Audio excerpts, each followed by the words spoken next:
afternoon. Welcome aboard this 1974 Piper Cherokee Warrior. We have one exit on this aircraft. Exit. In the case that we call for an evacuation, you're going to move the seat forward, you're going to move the switch to the open position, you're going to pull this just like a door on a car, you're going to push the door forward, you're going to exit onto the wing away from the engine, and to the back of the airplane, about 100 feet, we'll meet. No smoking, no eating, no breathing. Any questions? Okay. Forward. Make sure. Beacon on. Where's the beacon light? It's this one. Anti-collision.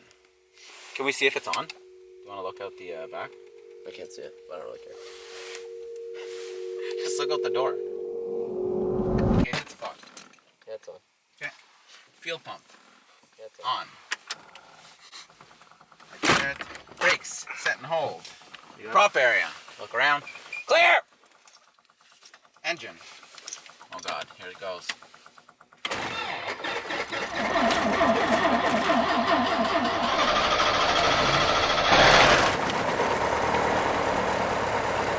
Clean. Doors and windows. Want to check the door? Check your seat and harness. Controls 3. Okay, put your hand on mine, baby.